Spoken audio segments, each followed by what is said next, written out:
In these times of international conflict and rising tensions, what if the unthinkable were to happen? What if a nuclear device was detonated above Liverpool? Where could you actually go to reach safety? Many would look at the deep, echoing tunnels of the Merseyrail network, buried dozens of metres beneath our feet, and think, that's my bunker. But is the Merseyrail Underground actually a safe haven, or is it a death trap waiting to happen? Today, we're digging deep into the engineering, the history, and the grim reality of using Liverpool's Underground as a survival bunker. First, let's look at the specs. The Merseyrail loop line under Liverpool city centre isn't just a shallow cut-and-cover subway. In many places, like Liverpool Moorfields or James Street, we are talking about depths reaching 40 metres, over 130 feet underground. For context, that is significantly deeper than many of the London Underground stations used as shelters during the Blitz. We're talking about massive amounts of earth, sandstone and concrete acting as a shield. From a purely structural perspective, if you are deep enough, you are shielded from the thermal flash and the initial pressure wave. That initial blast, which would flatten buildings above, might barely register as a tremor down there. But here is where the bunker fantasy falls apart. A nuclear bunker isn't just a hole in the ground. It's a life support machine. And the Merseyrail tunnels?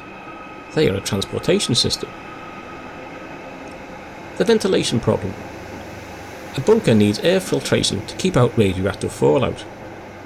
The Merseyrail tunnels are designed with ventilation shafts to move air for trains and passengers. In a nuclear event, those shafts could effectively become chimneys for radioactive dust, potentially pulling lethal fallout directly into the tunnels. The water risk. Liverpool is a city defined by its relationship with the river. Parts of the original 1886 Mersey Railway run directly beneath the River Mersey. Under the city, the water table has, in parts, reached as high as the Tuttle Crown at some stations. If the power fails, and during a nuclear attack they will, the pumps that keep the tunnel dry will stop. A flooding tunnel isn't a shelter, it's a watery tomb. So staying in the deep-level loop tunnel under Liverpool wouldn't be advisable. Plus, it's certain all the surface buildings would have collapsed, blocking the exits. Flooding wouldn't happen immediately, so how about walking through the tunnels to the Birkenhead side? If we assume that the detonation was an air burst, it might be possible. A ground burst, however, could send damaging shockwaves through the tunnels. The concrete tunnels might withstand this, but would the 140-year-old brick-lined river tunnel? The exit problem might be better on the Birkenhead side. Hamilton Square would still be in the blast zone, so the lifts and emergency stairway would likely be blocked. The emergency passageway to Shore Road might survive unscathed. Two other options are to exit at either Birkenhead Central, Conway Park or Birkenhead Park, assuming of course no tunnel collapses or rubble blockage. A real nuclear bunker is a closed system. On Merseyrail there are no blast doors, no decontamination airlocks, and absolutely zero stockpiles of food, clean water or medical supplies. If you're down there, you could be trapped with whatever you brought in. It's also likely that the lighting will totally fail, plunging you into darkness. Most of us nowadays have smartphones, and they also have a built-in torch, so you would have some light, but for only as long as the battery lasts. So, what's the verdict? If you are caught in a city centre with only minutes warning, heading instinctively for the deepest station could potentially save you from the initial heat and the blast, if the tunnel structure remains intact, that is. It's better than standing in the street. However, you'll be facing a brutal reality. The immediate threat. If the blast is near, the shockwave through the tunnel could be catastrophic. Secondary threat. Fallout.